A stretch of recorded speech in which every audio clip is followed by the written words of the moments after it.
영호는 여자를 모래사장에 눕히고 즉시 심폐소생술을 시작했습니다. 주변에 사람들이 모여들었습니다. 제발, 제발 살아나. 30회 가슴 압박, 2회 인공호흡. 영호는 배운 대로 반복했습니다. 얼마나 지났을까? 여자가 갑자기 물을 토하며 기침을 시작했습니다. 숨을 쉬기 시작했습니다. 영호는 안도의 한숨을 쉬었습니다. 그 순간 긴장이 풀리면서 영호도 쓰러졌습니다. 과연 둘에겐 무슨 일이 있었던 걸까요? 사연 시작합니다. 미정 아버지가 세상을 떠난 지 2주가 지났습니다. 32살의 미정은 여전히 아버지의 죽음을 받아들일 수 없었습니다. 장례식을 치르고 문상객들을 보내고 모든 절차가 끝났지만 아버지가 정말 떠났다는 사실이 실감나지 않았습니다. 미정은 매일 아버지의 방으로 갔습니다. 아버지의 옷장에서 풍기는 향수 냄새를 맡으며 아버지가 읽던 책들을 넘겨보며 조금씩 아버지를 보내려 애썼습니다. 하지만 쉽지 않았습니다. 어느 날 미정은 본격적으로 아버지의 방을 정리하기 시작했습니다. 옷장, 서랍, 책장 하나하나 정리하던 중 책상 서랍 깊숙한 곳에서 작은 나무 상자 하나를 발견했습니다. 손바닥만 한 크기의 상자였는데 자물쇠가 채워져 있었습니다. 미정은 열쇠를 찾아 집안을 뒤졌습니다. 그러다 문득 아버지의 유품함에 있던 목걸이가 생각났습니다. 아버지가 평생 목에 걸고 다니던 은빛 목걸이. 그 목걸이에는 작은 열쇠 하나가 달려 있었습니다. 미정은 떨리는 손으로 상자를 열었습니다. 그 안에는 새 것처럼 빛나는 결혼 반지 한 쌍, 낡은 편지 한 통, 그리고 바래진 사진 한 장이 들어 있었습니다. 사진을 보는 순간 미정의 심장이 멎는 것 같았습니다. 사진 속에는 젊은 시절의 아버지가 한 여자와 바닷가에서 환하게 웃고 있었습니다. 아버지의 표정은 미정이 한 번도 본 적 없는 표정이었습니다. 너무나 행복해 보였습니다. 하지만 그 여자는 엄마가 아니었습니다. 미정은 반지를 들어 빛에 비춰봤습니다. 반지는 세월이 지났음에도 여전히 아름답게 빛났습니다. 마치 어제 만든 것처럼. 반지 안쪽을 자세히 보니 작은 글씨가 새겨져 있었습니다. 혜원에게 영호가 1984년 8월 15일. 편지 봉투는 세월의 흔적이 역력했습니다. 종이가 누렇게 변했고 봉인도 여러 번 만진 듯 달아 있었습니다. 봉투 겉면에는 아버지의 필체로 이렇게 적혀 있었습니다. 내가 죽거든 이 편지를 혜원에게 전해주길. 미정은 사진 속 낯선 여자를 오래 바라봤습니다. 이 여자는 누구일까? 아버지에게 이런 과거가 있었다니. 30년 넘게 함께 산 엄마는 이 사실을 알고 있었을까? 미정은 혼란스러웠습니다. 편지를 뜯어볼까 고민했지만 봉투에 적힌 대로 혜원에게 전해줘야 할 것 같았습니다. 하지만 혜원은 도대체 누구일까요? 이 이야기는 40년 전으로 거슬러 올라갑니다. 1983년 8월, 무더운 여름이었습니다. 25살의 청년 영호는 해병대 휴가를 나와 해운대 바닷가를 거닐고 있었습니다. 2년 가까운 군 생활이 이제 한 달여 남았습니다. 제대 후엔 서울로 올라가 취직을 해야 했습니다. 미래에 대한 막연한 걱정과 기대가 교차했습니다. 여름의 끝자락이었지만 바다는 여전히 사람들로 붐볐습니다. 파라솔 아래 가족들, 파도를 타는 젊은이들, 모래성을 쌓는 아이들. 평화로운 풍경이었습니다. 영호는 바다를 바라보며 걷고 있었습니다. 파도 소리가 좋았습니다. 군대에서의 복잡했던 생각들이 파도 소리에 씻겨 내려가는 것 같았습니다. 그때였습니다. 살려주세요. 저기 사람이. 갑작스러운 비명소리가 해변을 가로질렀습니다. 영호가 고개를 돌렸습니다. 바다 쪽을 보니 파도에 휩쓸려가는 한 여자가 보였습니다. 이날 바다는 파도가 유난히 높았습니다. 여자는 필사적으로 손을 저었지만 점점 더 깊은 곳으로 밀려가고 있었습니다. 영호는 생각할 틈도 없이 바다로 뛰어들었습니다. 해병대에서 단련된 체력이 빛을 발했습니다. 거친 파도를 헤치고 여자에게 다가갔습니다. 여자는 이미 의식을 잃어가고 있었습니다. 정신 차려요. 조금만 버텨요. 영호는 여자를 끌어안고 해변으로 헤엄쳐 돌아왔습니다. 거친 파도가 계속해서 그들을 덮쳤습니다.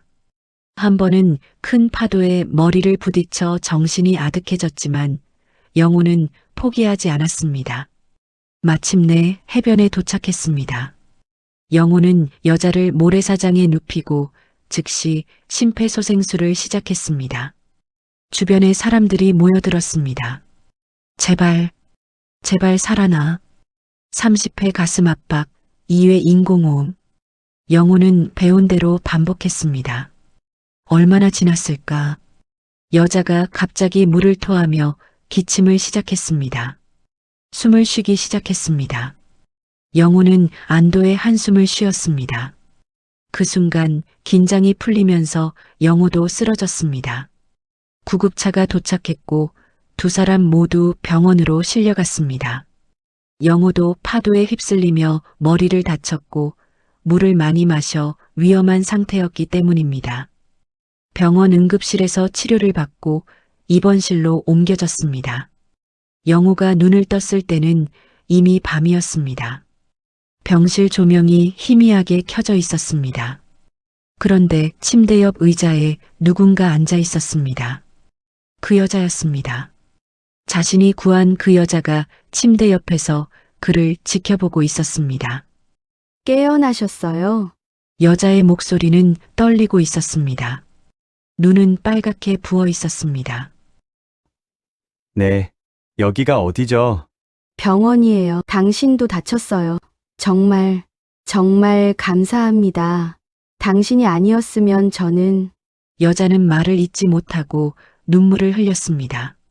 전 괜찮아요. 무사하시니 정말 다행이네요. 이름이 어떻게 되세요?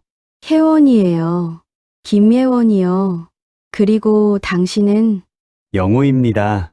박영호요. 영우 씨. 정말 감사합니다.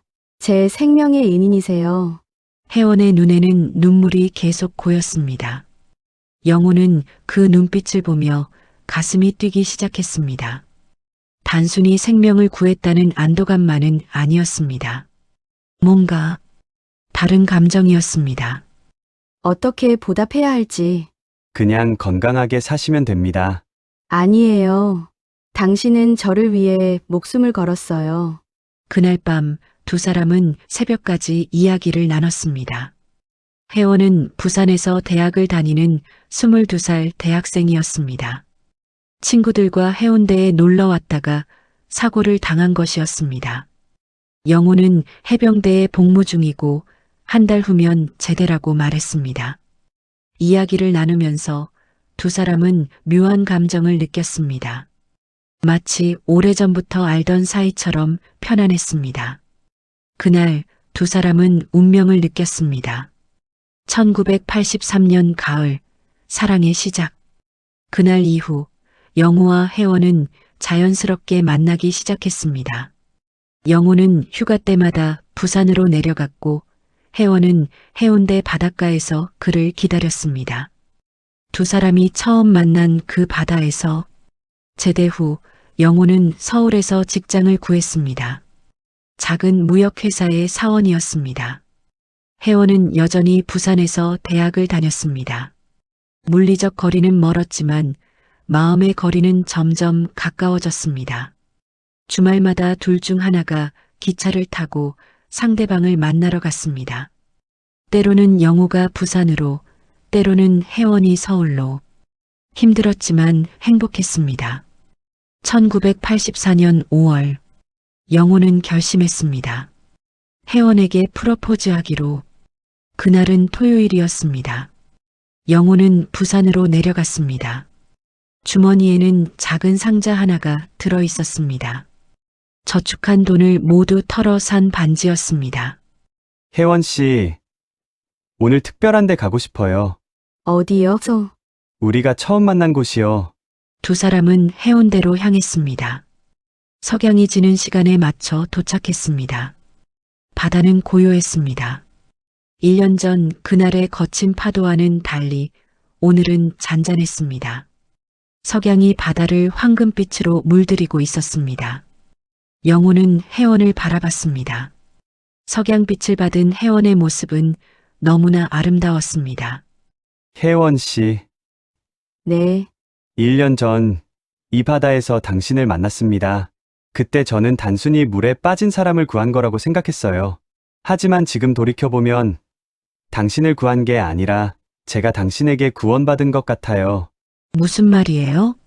당신을 만나기 전 저는 그냥 하루하루를 살았어요. 특별한 목표도 간절한 바람도 없었어요. 그냥 살아가는 거였죠.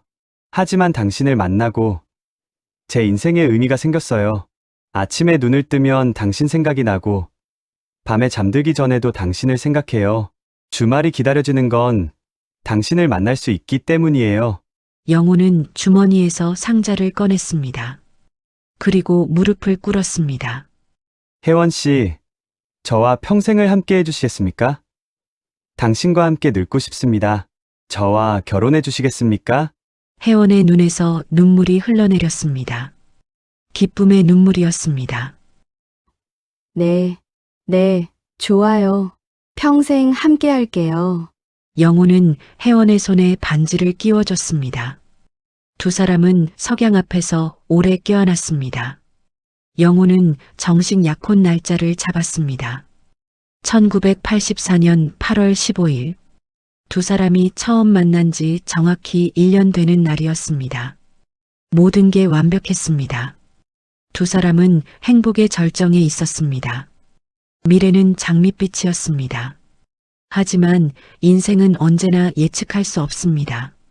1985년 4월 봄꽃이 만발하던 어느 날이었습니다. 혜원은 며칠 전부터 몸이 이상했습니다. 쉽게 피곤했고 멍이 잘 들었으며 잇몸에서 피가 자주 났습니다. 처음에는 단순히 피곤해서 그런 거라고 생각했습니다. 졸업 논문 준비와 영호와의 결혼 준비로 정신없이 바빴으니까요.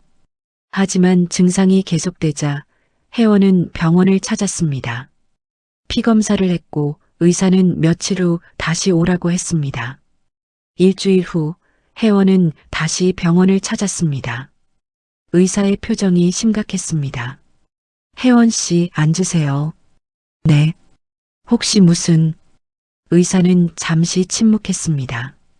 그리고 천천히 입을 열었습니다. 혜원 씨, 검사 결과가 좋지 않습니다. 급성 골수성 백혈병입니다. 순간 세상이 멈췄습니다. 뭐라고요? 백혈병입니다. 혈액암의 일종이에요. 빨리 치료를 시작해야 합니다. 치료하면 나을 수 있나요? 의사는 다시 침묵했습니다. 솔직히 말씀드리면 완치율이 그리 높지 않습니다. 5년 생존율이 30% 정도입니다. 그리고 치료 과정이 매우 힘듭니다. 항암 치료, 골수 이식, 몸이 많이 상하게 됩니다. 얼마나 시간이 남았나요? 치료를 하지 않으면 6개월에서 1년 정도입니다. 치료를 받으면 더 연장될 수 있지만 보장할 수는 없습니다. 혜원은 그 자리에서 얼어붙었습니다. 아무 말도 할 수 없었습니다. 병원을 나와 집으로 돌아오는 길, 혜원은 멍하니 걸었습니다. 주변의 모든 것이 비현실적으로 느껴졌습니다. 거리의 사람들, 지나가는 차들, 피어나는 꽃들, 모든 게 다른 세상의 일처럼 느껴졌습니다. 집에 도착해서 혜원은 방구석에 웅크리고 앉아 울었습니다. 한참을 울었습니다. 왜 하필 지금일까? 한 달 후면 영호를 가족들에게 소개하고 결혼 날짜를 잡으려던 참이었는데, 평생을 함께하기로 약속했는데, 영호의 얼굴이 떠올랐습니다. 프로포즈하던 그날의 미소, 자신을 바라보는 따뜻한 눈빛, 손을 잡아주던 그 온기. 혜원은 결심했습니다. 영호에게 말할 수 없다고. 영호에게 이 사실을 말하면 어떻게 될까? 그는 분명 자신을 떠나지 않을 것입니다. 동정심으로, 책임감으로, 혹은 사랑으로. 그는 끝까지 자신 곁에 남을 것입니다. 하지만 그건 영호에게 너무 잔인한 일이었습니다. 젊은 나이에 병든 약혼녀를 간호하며 죽음을 지켜보며 인생의 가장 아름다운 시절을 고통 속에서 보내게 하는 것. 그건 사랑이 아니라 저주였습니다. 그리고 무엇보다 혜원은 자신이 죽어가는 모습을 영호에게 보여주고 싶지 않았습니다. 사랑받는 게 아니라 불쌍히 여겨지는 건 차라리 죽는 게 나았습니다. 혜원은 며칠 밤을 고민했습니다. 그리고 결심했습니다. 혜원은 떨리는 손으로 편지를 썼습니다. 영호 씨, 미안해요. 저 다른 사람이 생겼어요. 대학 선배인데 오래전부터 저를 좋아했대요. 얼마 전에 고백을 받았고 저도 그 사람에게 마음이 있다는 걸 깨달았어요. 정말 미안해요. 당신은 좋은 사람이에요. 하지만 저는 더 이상 당신을 사랑하지 않아요. 더 이상 연락하지 말아주세요. 부디 행복하세요. 혜원. 거짓말이었습니다. 한 글자 한 글자 모두 거짓말이었습니다.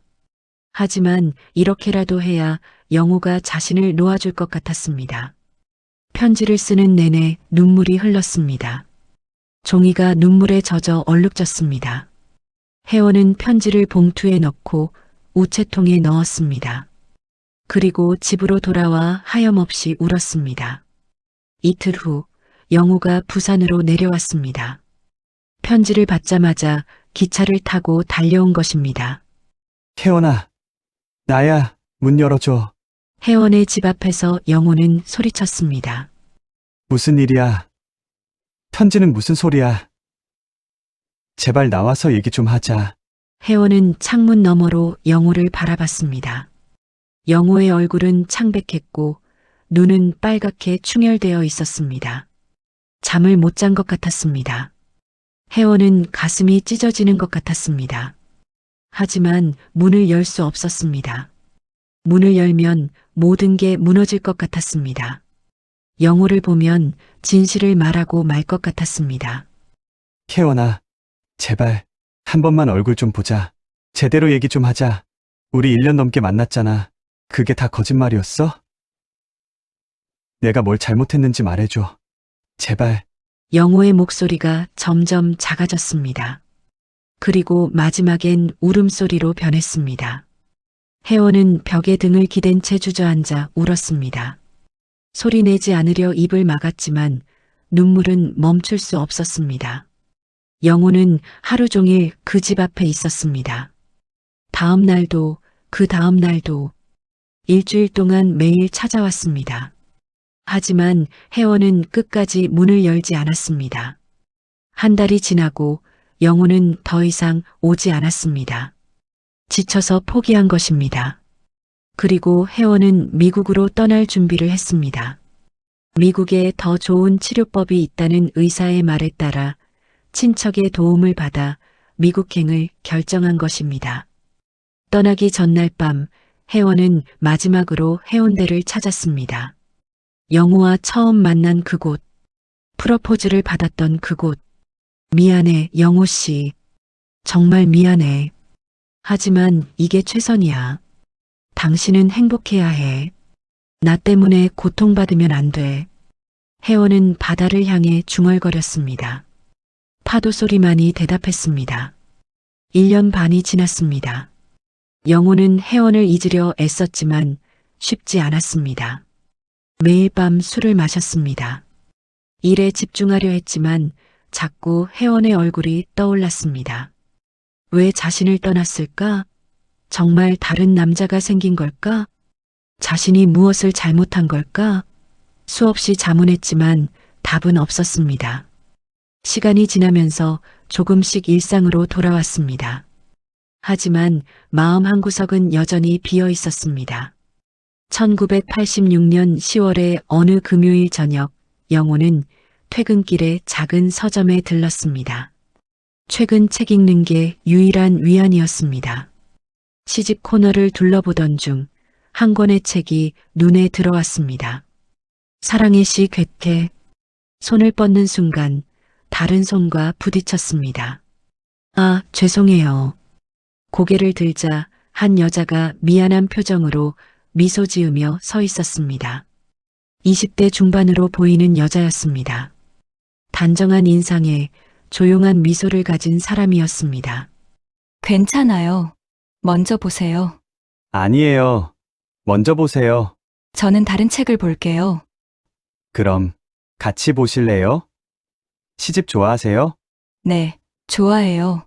둘은 자연스럽게 대화를 시작했습니다. 좋아하는 시인, 좋아하는 구절, 최근 읽은 책. 이야기가 끊이지 않았습니다. 이상하게도 영호는 이 낯선 여자에게서 편안함을 느꼈습니다. 혜원과는 다른 종류의 편안함이었습니다. 혜원은 밝고 적극적이었다면 이 여자는 조용하고 차분했습니다. 저 혹시 시간 되시면 커피 한잔 하실래요? 영호가 용기를 냈습니다. 좋아요. 혜진이 대답했습니다. 근처 카페에서 커피를 마시며 두 사람은 더 많은 이야기를 나눴습니다. 이름이 어떻게 되세요?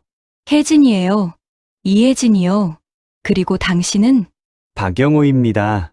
영호 씨. 혹시 힘든 일 있으세요? 눈빛이 슬퍼 보여요. 영호는 놀랐습니다. 처음 만난 사람인데 어떻게 알았을까? 그렇게 티가 나나요? 네. 저도 최근에 힘든 일이 있어서 그런 눈빛을 알아볼 수 있어요. 두 사람은 서로의 상처를 조금씩 나눴습니다. 영호는 사랑했던 사람에게 버림받았다고 했고, 혜진은 가족 문제로 힘들다고 했습니다. 그날 이후 두 사람은 자주 만나기 시작했습니다. 1986년 겨울, 천천히 피어나는 사랑. 영호와 혜진은 일주일에 한두 번씩 만났습니다. 처음에는 서점에서, 그 다음에는 카페에서, 그리고 점점 더 자주 만났습니다. 혜진은 조용하고 따뜻한 사람이었습니다. 혜원의 밝음과는 달랐지만 그녀만의 깊이가 있었습니다. 말은 많지 않았지만 들어주는 능력이 뛰어났습니다. 영호는 혜진과 있으면 마음이 편안해졌습니다. 어느 날 두 사람은 한강을 걷고 있었습니다. 겨울 한강은 차가웠지만 둘이 함께 있으니 따뜻했습니다. 영호 씨, 네, 영호 씨가 말했던 그 사람, 혜원 씨요. 아직도 생각나세요? 영호는 잠시 침묵했습니다. 솔직히 말하면 네, 가끔 생각나요. 왜 떠났는지, 정말 다른 남자가 생긴 건지 아직도 궁금해요. 그 사람을 아직도 사랑하세요? 사랑이라기보단 미련이 남은 것 같아요. 결말이 없어서 더 그런 것 같아요.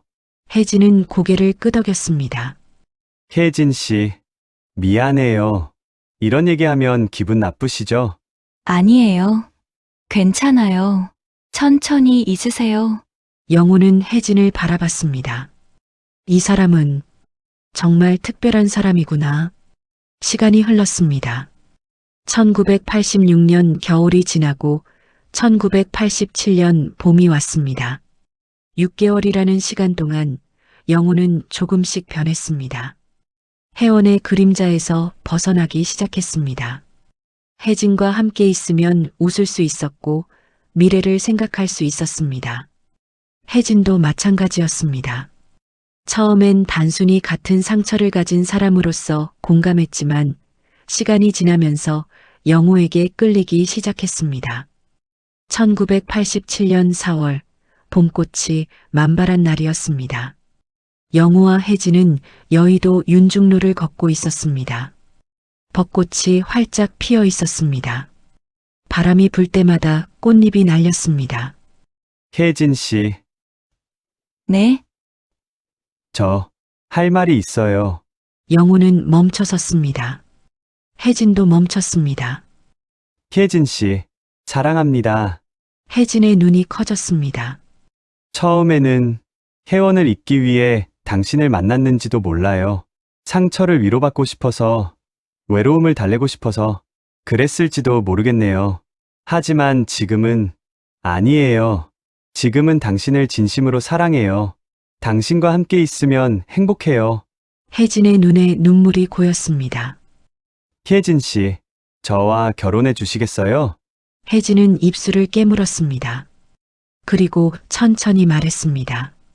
영호 씨, 사실 저도 당신을 사랑해요. 처음 만난 순간부터. 하지만 당신이 혜원 씨를 사랑한다는 걸 알았기 때문에 제 마음을 숨겼어요. 기다렸어요. 당신이 준비될 때까지. 그럼 네. 좋아요. 결혼하고 싶어요. 두 사람은 벚꽃 아래서 껴안았습니다. 1987년 5월, 영호는 혜진의 부모님께 정식으로 결혼 인사를 드리러 갔습니다. 부산행 기차에 앉아 있는 내내 영호는 긴장했습니다. 장인어른과 장모님은 어떤 분들일까? 자신을 받아들여 주실까? 혜진의 집에 도착했습니다. 생각보다 큰 집이었습니다. 어서 오세요, 영호 씨. 반갑습니다. 안녕하십니까? 박영호입니다. 우리 혜진이 잘 부탁드립니다. 감사합니다. 평생 행복하게 해드리겠습니다. 거실에 앉아 차를 마시며 이야기를 나눴습니다.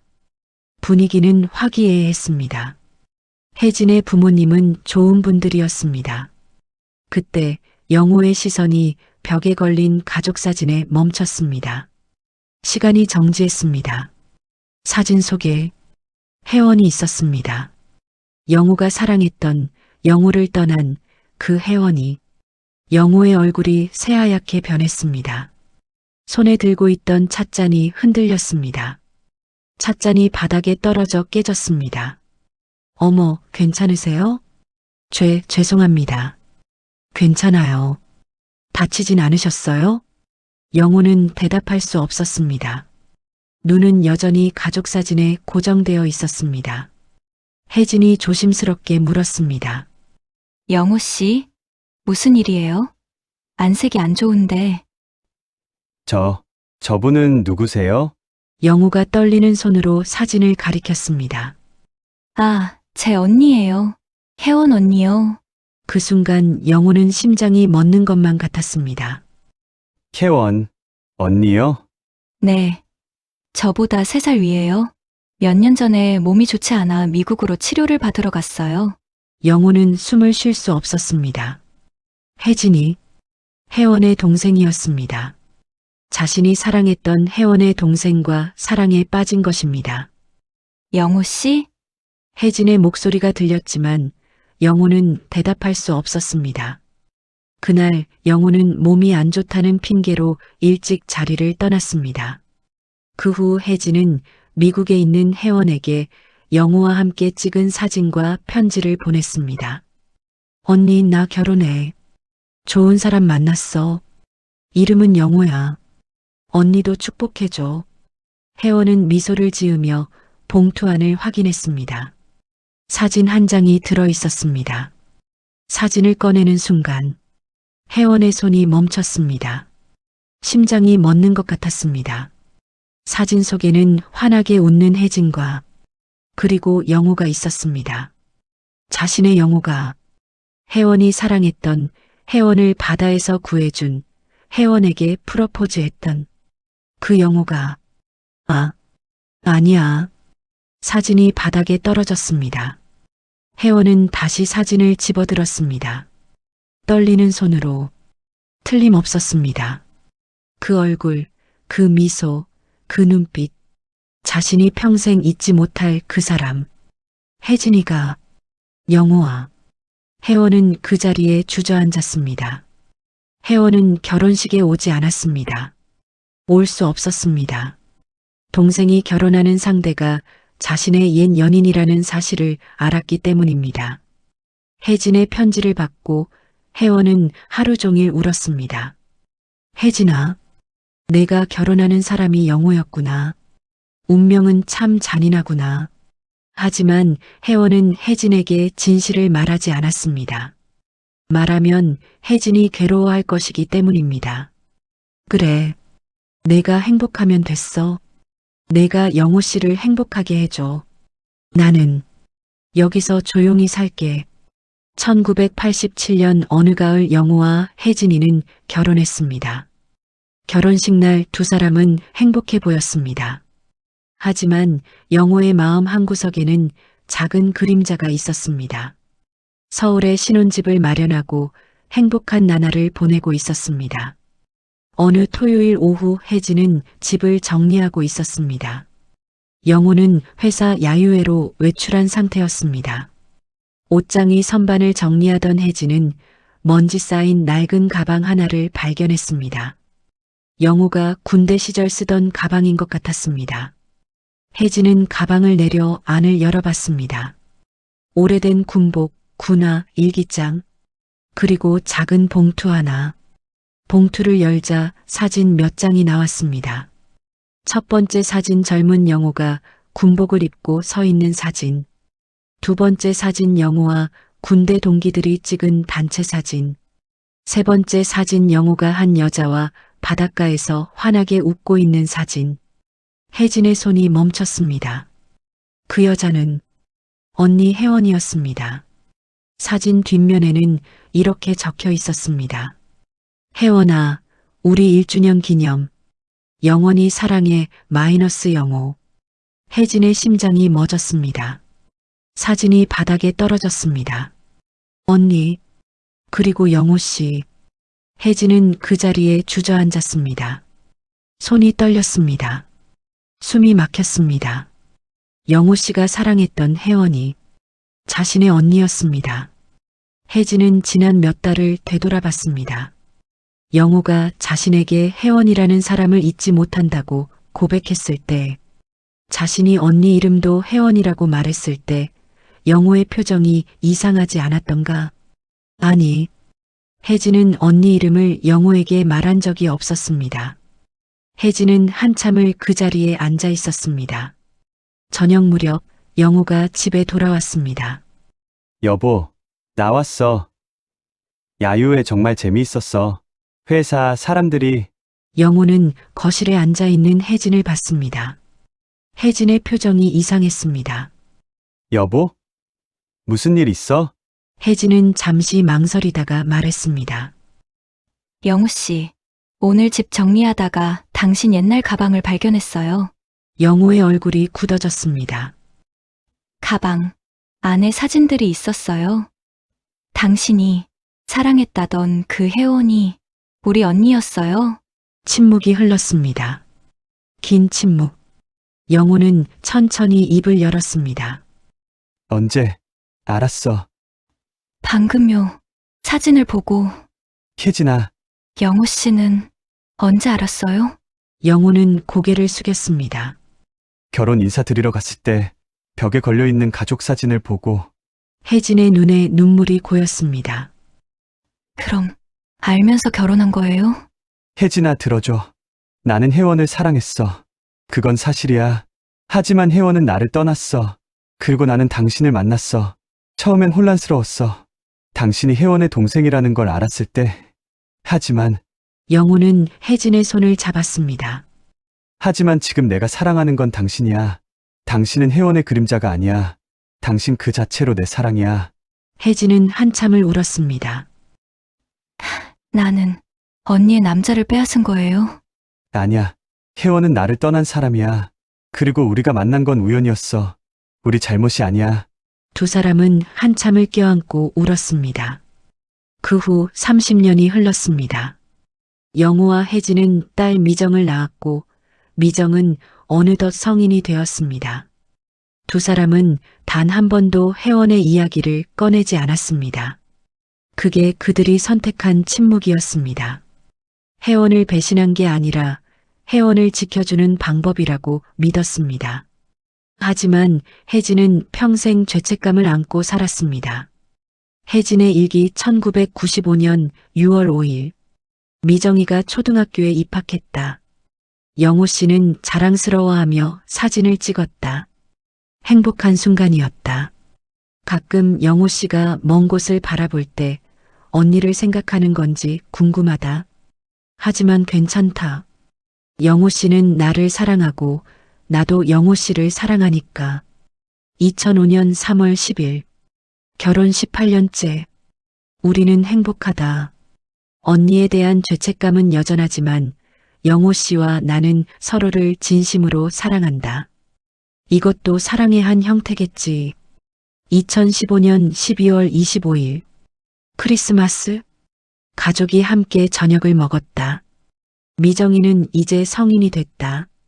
영호 씨는 나를 사랑한다고 말했다. 나도 그를 사랑한다고 대답했다. 하지만 마음 한구석의 죄책감은 여전하다. 2017년 혜진이 췌장암 판정을 받았습니다. 이미 말기였습니다. 병실에서 혜진은 영호의 손을 잡았습니다. 여보, 우리 행복했죠? 물론이지. 당신과 함께한 30년이 내 인생 최고의 시간이었어. 언니한테 미안하지만 우리 행복했죠? 영호는 혜진의 손을 꽉 잡았습니다. 혜진아, 들어줘. 나는 당신을 사랑했어. 단 한순간도 후회하지 않았어. 혜원은 내 과거였고 당신은 내 현재이자 미래였어. 우리는 잘못하지 않았어. 혜진은 미소 지었습니다. 고마워요. 사랑해요. 2017년 8월 혜진은 세상을 떠났습니다. 혜진이 떠난 후 영호는 빠르게 쇠약해졌습니다. 몇 년 후 영호도 세상을 떠났습니다. 죽기 전 영호는 편지를 썼습니다. 혜원에게 보내는 마지막 편지를. 그리고 미정은 유품을 정리하다가 그 모든 비밀을 발견했습니다. 며칠 동안 미정은 엄마의 일기장을 읽고 또 읽었습니다.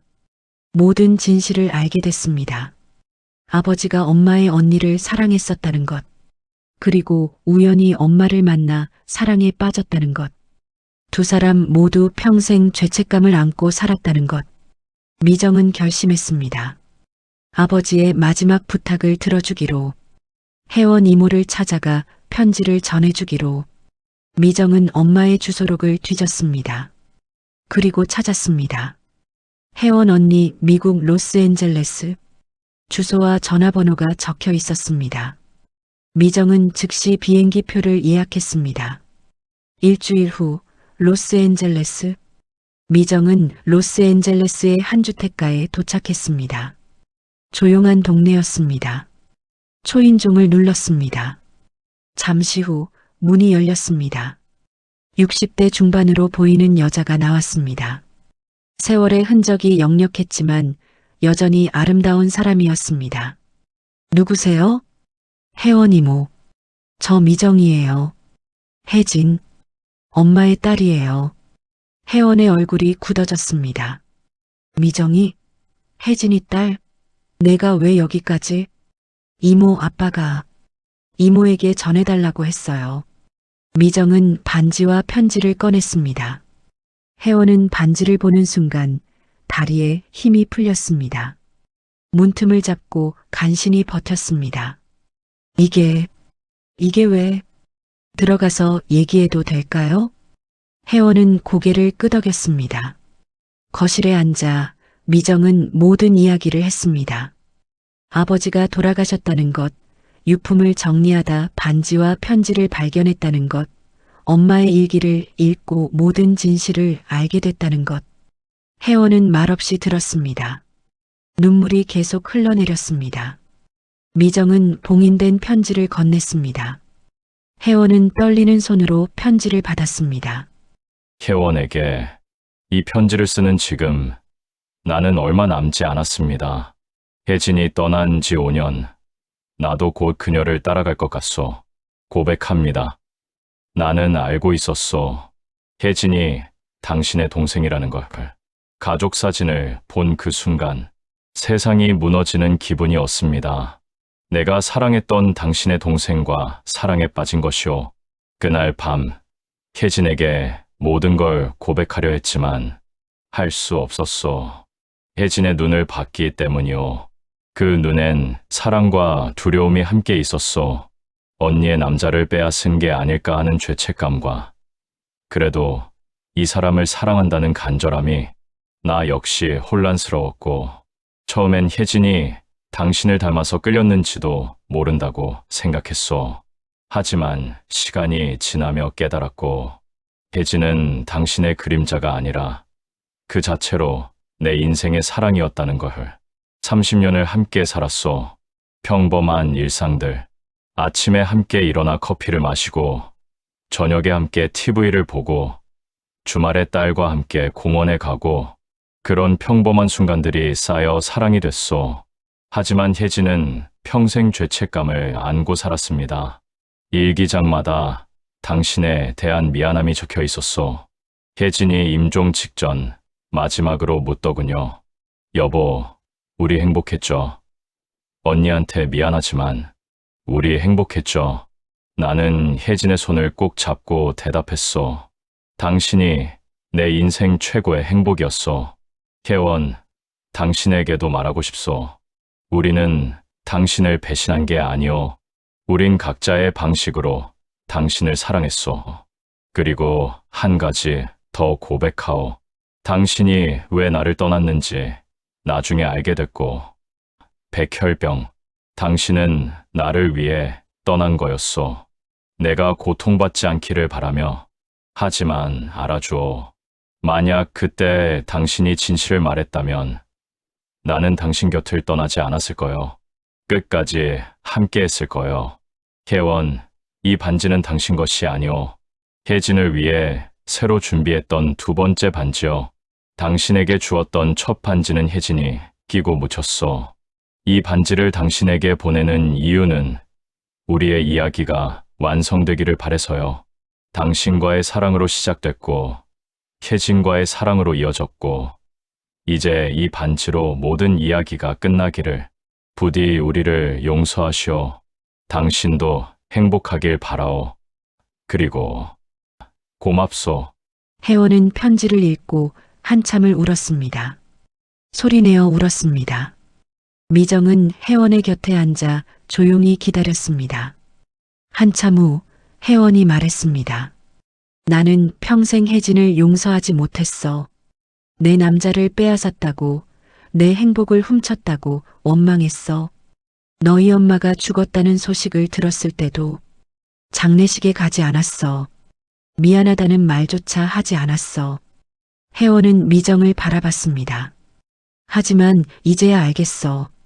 둘 다 나 때문에 죄책감 속에서 살았는데 나는 그걸 몰랐어. 나만 피해자인 줄 알았어. 미정이 혜원의 손을 잡았습니다. 다음 날 아침 혜원이 말했습니다. 미정아, 나 한국 가야겠어. 너희 엄마한테 가야겠어. 이모. 미정과 혜원은 함께 한국행 비행기에 올랐습니다. 한국에 도착한 혜원은 먼저 혜진의 묘를 찾았습니다. 묘 앞에 서서 혜원은 한참을 울었습니다. 혜진아, 언니야, 왔어. 늦었지? 정말 늦었지. 너 살아있을 때 왔어야 했는데. 미안해. 혜원은 무릎을 꿇고 묘비를 쓰다듬었습니다.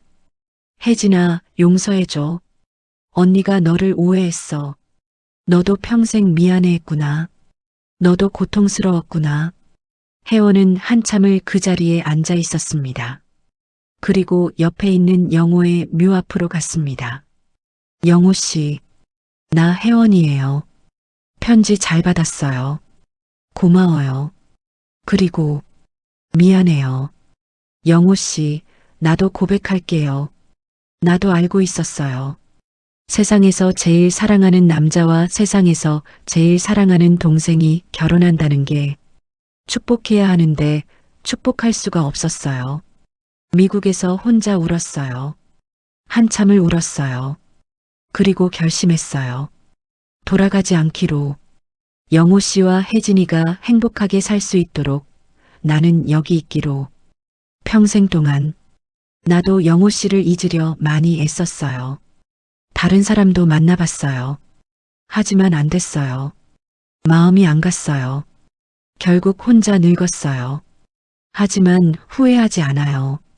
영호 씨와 혜진이가 행복했다니까. 그걸로 됐어요. 고마웠어.